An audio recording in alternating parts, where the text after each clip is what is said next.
I guess the Houston Texans tight ends aren't in the in crowd of tight ends across the league. That's okay. We can still talk about how good they need to be in 2025. Brought to you by my friends at Platinum AC and Heating. I got that air conditioning blowing on me right now. I had to get a brand new AC system. I trusted Platinum AC and Heating. I wasn't disappointed. You won't be disappointed as well. From repairs to replacements to just simple maintenance on your AC, Dwayne and Platinum AC and Heating are the way to go. Give them a call if you need anything for your AC.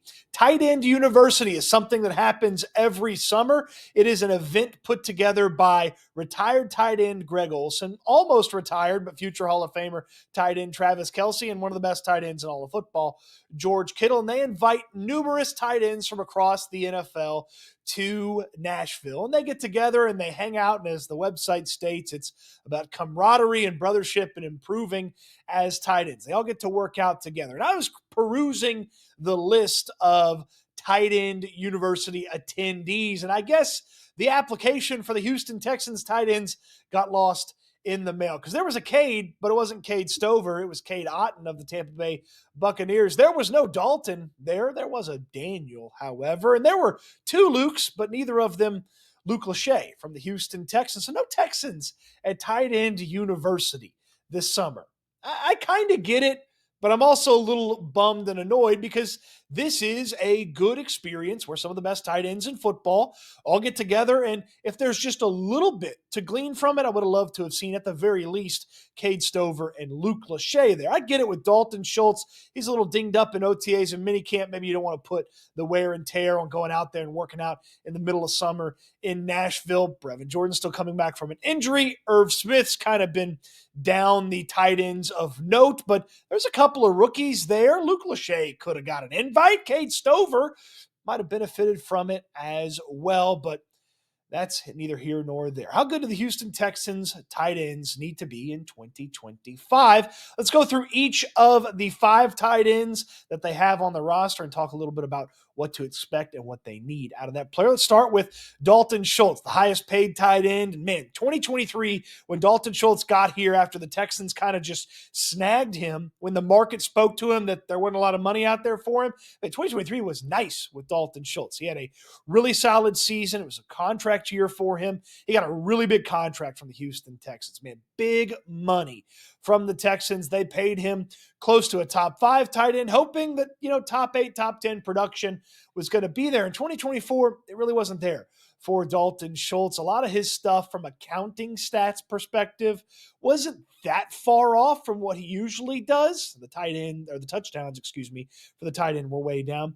But Schultz's just approach and just how he looked each and every week and some of the things the team asked him to do in 2024, it didn't look very good. I feel like in 2025 with Nick Caley, who we know, Nick Caley, he loves tight ends. I feel like he's going to put Dalton Schultz in some better situations to succeed. He's going to go out there and with the wide receiver talent that the Texans have, allow Dalton Schultz to go out there and face maybe an inferior defender, a linebacker that he's too athletic to have cover, or a DB that Dalton Schultz is just bigger than that player and just create some mismatches. And maybe Schultz isn't the first or second read in the situation, but a nice safety valve and the occasional, really nice strike to the tight end, the top receiving tight end for the Texans. That's what I could certainly see happening. The biggest thing for Schultz, as I mentioned it, Nick Haley's got to put him in a position to succeed. You know what's not a position to succeed for Dalton Schultz? Blocking. He cannot pass block. It was not good last year. It didn't look like the effort or the knowledge or the willingness was there for Dalton Schultz in a lot of the pass blocking assignments that he was assigned last year with the Texans offense. Get rid of that, okay? If you need a big body in there, use one of the other tight ends. You need the fullback to do it, do that. You need to put an extra offensive lineman in there so it's not Dalton Schultz. Do that too, okay? Don't put Dalton Schultz in a position where he can't succeed. Now, what does success look like for Schultz? Well, it looks like it's going to be easier for him. It looked easy for him in 2023. Everything in 2024 looked laborious. I suspect he was hiding an injury and maybe not 100%. The offense feels like he's the type of guy that if he knew the offense was bogus there at the end, you would see the dauber down a little bit in some of the situations, but a healthy Dalton Schultz with a tight end that should utilize his skills and abilities, I could see where Schultz could be a reliable player, and that's what you're really asking out of him. And oh, by the way his contract is set up, I know he has one more year, but it's basically a contract year for Dalton Schultz. So, big year for Dalton Schultz in a contract year. That's kind of been the trend for the tight end in his career. Maybe it gets him that final year of the deal or gets him a reworked deal. Or if the Texans move on from him because of money, they've got other contracts they need to pay. It gives him a little bit of juice heading into free agency next offseason. Be nice for the Texans to benefit from a contract year boost to Dalton Schultz's stats. What about tight end number 2 that we know is going to be on the roster with Dalton Schultz? That's Keke Stove. Stover, 4th-round pick last year. Everything the Texans want in a mentality of a football player. No nonsense, gets to work, and he was fine at times last year. They utilized him a little bit in the passing game, 150 some odd receiving yards, 1 touchdown against the Tennessee Titans last year. He wasn't a constant look or threat in the receiving game for the Texans. And his run blocking was pretty solid. He was the 22nd best tight end amongst qualified tight ends in blocking when it came to run blocking. According to Pro Football Focus, he was really bad at pass blocking. We remember Jonathan Grenard running over him. He had 5 penalties last year as well. When you think about how much Keke Stover's on the field and what he brings, he can't be having penalties. But this is a player that's still young in his tight end career. This is a former defensive player that's still learning the ropes and fine-tuning things at tight end. That's why I thought tight end university could have been pretty useful for Keke Stover. I don't know how you get the invite, but I wish Stover had gotten one and been able to go. Just fine-tuning some of the things about playing tight end would probably go a long way in the development of Keke Stover. Now, D'Amico Ryans has already praised the route running and how well Stover's doing that and how much it's improved from last year to this year, and I expected that to be the case as he got his feet underneath him. He had a real offseason with a real NFL workout program, and they got deeper into what they need out of the position, where Dalton Schultz suffered because of the offense. Stover suffered because of inexperience. Now he's got that under his belt. Tight end's a tough position to make the jump, and now that he's made the jump, a couple of things about him. He's got to be a reliable receiver when they decide to throw in the ball. I don't know you're going to focus on Keke Stover as a piece of your offense, but if Jaden Higgins is having a good year, Christian Kirk's having a good year, and Nico Collins is still Nico Collins, and even got some contributions from maybe Jalen Noel, those tight ends will get lost in the shuffle, get lost in the fray, and you can get Keke Stover on a, 2nd and 7, boom, there's 14 yards, move the chains, keep the train on the tracks, let's go. You could do that if you're the Houston Texans. From a other jobs of his tight end position perspective, hey, get a little bit better at the run blocking. There's stuff to build on there, fine-tune it, get it even better. They're going to be, it feels like, a pretty tough, hard-nosed, try to beat you up run blocking team. And Stover can absolutely be a part of that. The pass blocking has to be better. They're going to put him on the field before they put Dalton Schultz on the field for pass blocking, would be my assumption. So put him out there. It's got to get better. And I think with a year in the NFL strength and conditioning program and fine-tuning his skills, you could get a little bit more out of Stover from the pass blocking perspective than he gave you a year ago. You know who's going to give you the best air conditioning service when you need something done to your AC? My guy Dwayne at Platinum AC and Heating. Best in the business. 5-star rated by the Better Business Bureau. 5-star rated by me. I needed a brand new air conditioning system. And that was after I went through all my different options and all the different challenges. If I just did a repair or I just did a small replacement, Dwayne and I talked it through. He was great at answering all my questions, telling me all the avenues I could take. I opted for the total replacement. His guys were out here like that to figure out what they needed, like that to get it put together and put in. And if it hadn't rained that day, I think they'd have been done in like less than 2 hours. It was crazy how fast they did all the work, from repairs to replacements to just simple preventative maintenance, making sure your AC is running at its peak so it's blowing as cold air as it can and saving you money on your energy costs. Dwayne and Platinum AC and Heating do it all. Give him a call today for any of your air conditioning needs. He's the best. When you need an AC guy, you need the AC guy, and that's Dwayne from Platinum AC and Heating. 3 more tight ends on the Texans roster. Let's see what we can do. They've got 5 on the roster. I believe they're going to keep 4. maybe 3 if they keep the fullback. I believe they're going to keep 4. So these are guys fighting for that final 1 or 2 spots. Let's go with Brevin Jordan. Man, Brevin Jordan is a guy that had a tremendous amount of hype going into last season. D'Amico Ryans hyped him up big time. I remember in training camp, he said, hey, I show a clip of Brevin Jordan basically every day. He's really kind of understanding what he brings to the table as a football player. And we all remember how successful he was in that playoff game against the Cleveland Browns. He was building on that, and then the knee injury in week 2 ended his season. No more Brevin Jordan. They extended him before the season was over.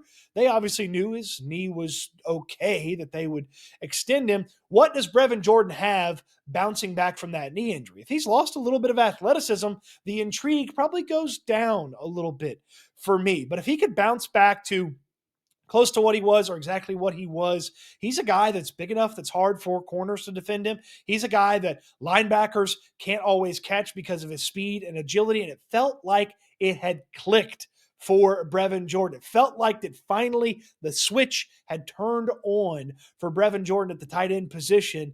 And so if that is the case and the switch did flip, is that switch still flipped when he gets on the field for training camp and he's battling it out for a roster spot? Is that switch still flipped when he's learning the new offense, figuring out how to use him? Look, Nick Caley is no stranger to having multifaceted, multi-talented tight end rooms. You think about some of the tight end rooms he's coached in his past, he's had guys that could do all sorts of things at the tight end position. Brevin Jordan is a guy that can do some things that Keke Stove and Dalton Schultz can't. So he presents a potential matchup problem for defenses. Can he consistently showcase that and pick up the offense to a level where you trust him to be on the field? And then how healthy is he when training camp rolls around in late July? 2 more tight ends for you. Quickly on these guys. Irv Smith Jr., the Texans brought him back to the equation. He was added in the middle of the year last year, played a little bit, played sparingly for the Texans. Obviously, when some injuries popped up here and there, he got a little bit more time. Nothing to write home about on Irv Smith. Remember in OTAs, he had one really nice catch, and then he had one moment where Kamari Lassiter got in there, or maybe it was Jalen Smith, knocked the ball away from him. I don't know that Irv Smith brings you a lot, but he's played a lot of football. He's played a lot of different places, so maybe he's picked some things up that would help him in picking up the offense, and he's a veteran body that you hope you don't have to put on the field for too many moments or too many snaps over the course of the season. And when he does get his opportunity, you just trust him to do exactly what the tight end position needs out of a guy like Irv Smith. So Irv Smith, I don't know if there's a lot to talk about here. Could he be on the roster? Certainly. If he's on the roster, it's probably at the extent of Brevin Jordan or the last guy we're going to talk about. If he's not on the roster, is he a practice squad candidate just so you have that veteran body at tight end down the road should you need it? He certainly is as well. Finally, let's wrap it up with the 7th rounder, the rookie from Iowa, the Hawkeye tight end the past few years, Luke Lache. Now, Lache is a player that a couple of years ago was getting that George Kittle buzz, that Iowa tight end, the next big receiving tight end out of Iowa. Foot injury kind of sapped that. It didn't quite look as good. Iowa stopped throwing the football to him. And there's still something to think about with Lache. If he's a little bit further away from that foot injury, a little bit healthier, maybe it's not this year, maybe it's down the road, but maybe that buzz, that excitement that you had where he could be a capable receiving tight end is in there, and you could use him in a variety of ways down the road. I don't know that you can rely on Lache much in 2025. Tight end is a tough spot to make the jump. The Texans have some veteran options, Dalton Lache, some second-year option in Keke Stove. So I don't know that Lache would find his way on the roster and playing quite that much as a rookie, but keeping him in the building, letting him get his feet underneath him, and just start building to see if he's got that once ballyhooed talent that the people in Iowa were thinking about with him. I talked to some people that watch a lot of Iowa football, They said the blocking, pretty solid, but actually a lot of room for improvement on his blocking. And they thought that while it was solid now, it could eventually be good and maybe even great. And then if he brings something from a receiving standpoint, I remember him looking really fluid in the OTAs and the mini camps. Didn't look like it was a struggle for him to run some of those routes. Certainly different than rookie year Keke Stove, when it looked like it wasn't quite as smooth or fluid. I think there's something there with Luke Lache. May not be in 2025, maybe it's 2026 and beyond, but getting his feet underneath him in 2025, that'd be nice, but he's going to have to make the roster to do just that. No tight end you, that's okay. We got you covered here on this channel, talking about the Houston Texans tight ends and what they need to bring to the table here in 2025. Ultimately, this tight end room just has to be ready when called upon. You're not going to lean on this group. Just be ready when called upon. When CJ Stroud needs to dump it down, catch it, and go. When CJ Stroud needs you to give him that extra second to get rid of the rock to one of the receivers of note, give it to him. Just be ready when called upon at the tight end room. You're not going to be a focal point or a focus of this offense. Take advantage of every opportunity that you have in 2025, and the Texans should be just fine at tight end. What say you? Which of these tight ends is your favorite? Let me know in the comment section down below. You think Brevin Jordan's making the team, or is it Luke Lache or Irv Smith, or maybe the last tight end's not even out here on the roster already? Let me know in the comment section down below on your way down there. Hey, how about a thumbs up on the video? How about you subscribe to the channel if you haven't already? How about you visit SNL, where myself and Landry Locker weekdays at 4 p.m. bring you a live show on the SNL channel. How about you visit my friends at Platinum AC and Heating? Dwayne's the best in the business.